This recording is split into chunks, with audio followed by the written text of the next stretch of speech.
Cher organisateur, merci beaucoup de m'avoir invité à cette conférence. Je suis très heureux d'avoir l'opportunité de partager avec vous mes dernières recherches sur les communautés de potiers en Afrique centrale.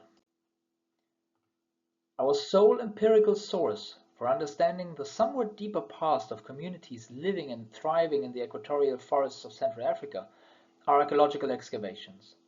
The very prominent feature encountered by archaeologists working in the region are deep pits filled with broken ceramic vessels.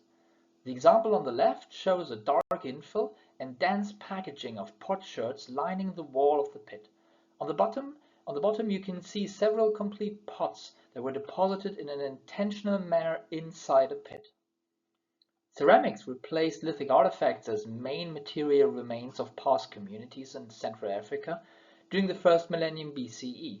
Here, I won't go into detail on ideas about widespread migration supposedly driving this process, which are mainly the result of linguistic paradigms. Important, though, is that archaeologists usually tend to rely on ceramics as basis of their chronologies. A rather convoluted example I compiled myself is shown on the right. Each horizontal line represents the temporal span of a distinct type of pottery. On the left, you can see pots from the inner Congo Basin dating to between 400 BCE and around 500 CE. Working with clay to make pots offers many degrees of freedom in how and into what shape a pot can be made into, as well as how to decorate it.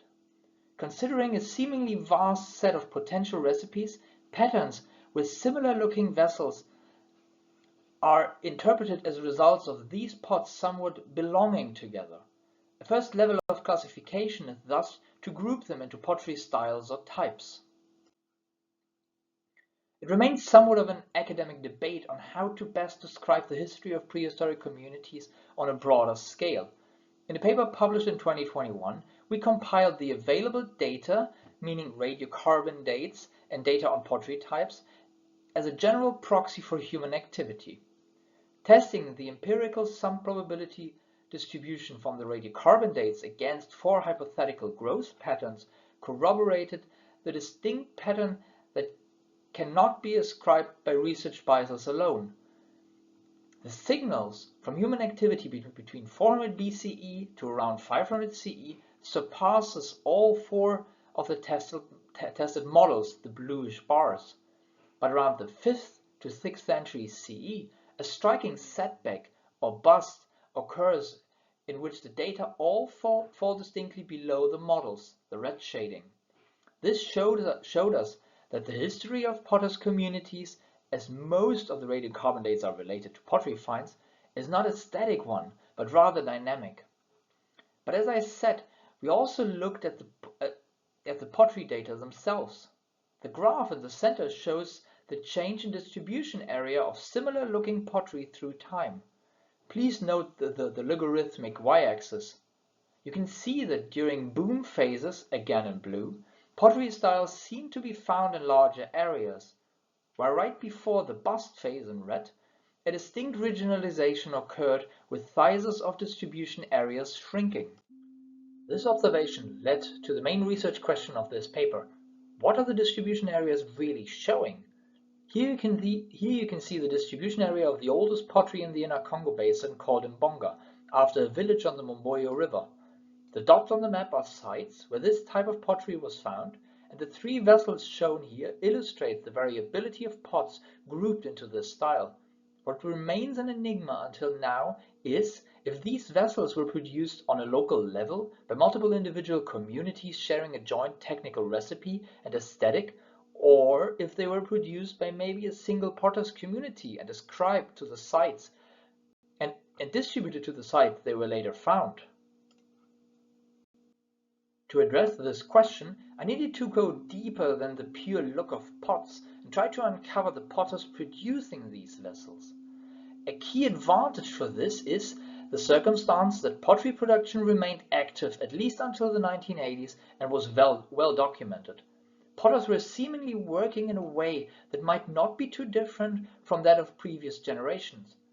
An important precondition is based on ethnographic observation that show that potting practices, equally to other trades such as metalworking, are learned behaviors based on passed down knowledge regularly within endogamous communities of practice that follow distinct recipes. Based on this, technology offers a deeper insight into these communities than following the ever-changing style of the objects. While a considerable part of my research is devoted to studying macro and mesotraces on vessels and sherds to deduce the shaping techniques, these are less informative for this research question as my archaeometric analyses. This slide here shows the few samples I have from sites in Cameroon, as my main study area is the Congo Basin. In general, I start out with describing macroscopic fabrics, just like the examples on the left. These sherds from the Iron Age necropolis of Campo show different stages of oxidation and bimodal grain size distribution of the coarse fraction, indicating tempering of the raw clays. The photomicrographs in the center show sherds from two sites that are contemporaneous with the oldest features encountered in Campo. A distinct feature are the micaceous fine fraction and coarse fraction rich in rock fragments with lots of microcline. Even before starting with petrographic analyses, we did pXRF mappings of two sherds from Campo, which you can see on the top right. The upper one dates into the older phase and has a coarse fine fraction, rich in potassium and thus most likely feldspars. An intriguing feature is a slightly younger sherd that was enriched in phosphorus in the fine fraction. First, it was interpreted as a sign of aging of the clays, but we cannot rule out post-depositional processes. Moving firmly into the Congo Basin, I studied around 150 thin sections from 49 sites. One key feature I found that is clearly marking the source of the clays used are tiny rods, sponge spicules, the remains of the siliceous skeletons of freshwater sponges. Mapping the samples which contain sponge spicules, the blue dots, shows a distinct distribution area, but with freshwater sponges preferring trunks of trees in semi-inundated environments, this distribution seems to be limited by environmental factors. In certain regions, especially along the rivers Ruki and Liguala-Ozerbe, potters only ever use fluvial clays rich in sponge spicules. Other regions, for example along the Sasanga River, show more intriguing dynamics. Here, early Iron Age potters used the available fluvial clays, again blue dots, while potters during the late Iron Age only used terrestrial clays, red dots. While this is already a bit informative, I was unable to differentiate one type of fluvial clays from another solely based on petrography. Thus, I conducted a survey using a handheld XRF device to obtain a general chemical fingerprint of all my samples. This survey was comprised of 169 sherds from 59 sites. In the following few slides, I want to show you a selection of the results. A good starting point are the samples from the modern potters' village of Ikenga on the Ruki River. The chaîne opératoire, or production sequence, that all potters working in this village collectively follow is well documented. Clays are mined on a small tributary of the Ruki River near the village. The thin sections show lots of sponge spicules. Potters don't add any temper here. After intensive netting, the clay is shaped into a cone, which is then pierced and shaped into the vessel. But the details, while interesting, might be a bit too much for this presentation. Important here is that all potters follow a communal recipe. The XRF data show very similar chemistry of the measured potsherd, the red dots, and fired clay briquettes, the red diamonds. I ascribe the difference between the two to the different firing environments. I fired my briquettes in an electric kiln and not on an open fire.